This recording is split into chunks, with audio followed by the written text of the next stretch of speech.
સોમવતી અમાસના દિવસે કરવાના આ વિધિ અને કર્મો સુખ સમૃદ્ધિ અને શાંતિ માટે ખૂબ જ મહત્વના માનવામાં આવે છે. સોમવતી અમાસના દિવસે કરવામાં આવતા વિવિધ ધાર્મિક અને પૂજાપાઠના કાર્યો માન્યતાઓ અનુસાર સુખ સમૃદ્ધિ અને પિતૃદોષની નિવૃત્તિ માટે ખૂબ જ મહત્વના ગણાય છે. આ દિવસે કેટલીક વિશેષ વિધિઓ પાલન કરવાનું મહત્વ છે. સોમવતી અમાસના દિવસે કરવાના કાર્યો. પહેલો, સ્નાન અને શુદ્ધિ. સોમવતી અમાસના દિવસે વહેલી સવારમાં ઉઠીને પવિત્ર નદી, તળાવ અથવા ઘરે જ ગંગાજળ સાથે સ્નાન કરવું. શારીરિક અને માનસિક શુદ્ધિ માટે પૂજા કરતાં પહેલાં સ્નાન કરવું જરૂરી છે. બીજું, પિતૃતર્પણ. આ દિવસે પિતૃતર્પણ કરવું એ મહત્વનું માનવામાં આવે છે. જો શક્ય હોય તો પવિત્ર નદીમાં પિતૃતર્પણ કરવું. પિતૃદોષ નિવારણ માટે પિતૃઓના શાંતિ માટે તર્પણ અને પિંડદાન કરવું. ત્રીજું, વ્રત. સોમવતી અમાસના દિવસે ઉપવાસ રાખવો.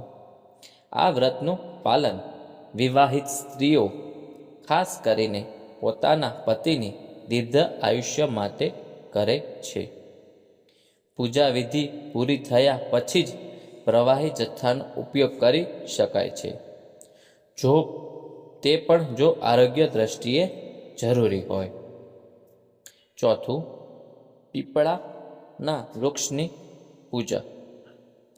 આ દિવસે પીપળા વૃક્ષની પૂજા કરવી.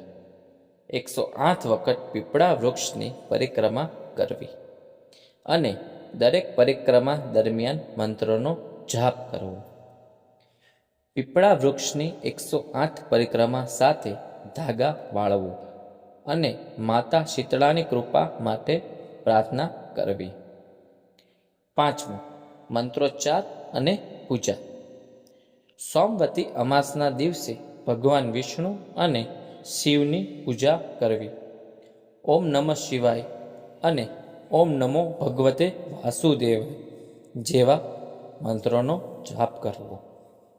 પૂજા પછી દાન અને દક્ષિણા કરવી. છઠ્ઠું, દાંપત્ય સુખ માટે કાર્ય. સોમવતી અમાસના દિવસે વિવાહિત સ્ત્રીઓ પોતાના પતિ માટે પ્રાર્થના કરે છે. જો આ દિવસે વિધિપૂર્વક દાંપત્ય જીવનમાં સુખ અને સમૃદ્ધિ માટે પ્રાર્થના કરાય તો તે ઘણું ફળદાયી ગણાય છે. સાતમું, દાન કરવું. સોમવતી અમાસના દિવસે ગરીબો, બ્રાહ્મણો અને જરૂરિયાતમંદોને દાન આપવું. દાનમાં કપડાં, અનાજ અને પૈસા આપી શકાય છે. ગાયનું દાન, કુંભ ઘડોનું દાન અને સુવર્ણ દાન એ પણ મહત્વના માનવામાં આવે છે. આઠમું, બ્રાહ્મણ ભોજન અને પૂજન. આ દિવસે બ્રાહ્મણોને ભોજન કરાવવું અને તેમને દાન અને દક્ષિણા આપવી. બ્રાહ્મણોના આશીર્વાદ મેળવવું અને ભગવાનના આશીર્વાદ માટે પ્રાર્થના કરવી. આવું કરવાથી આપણને શું ફળ મળે છે? પિતૃદોષમાંથી મુક્તિ મળે છે અને પિતૃઓની કૃપા પ્રાપ્ત થાય છે.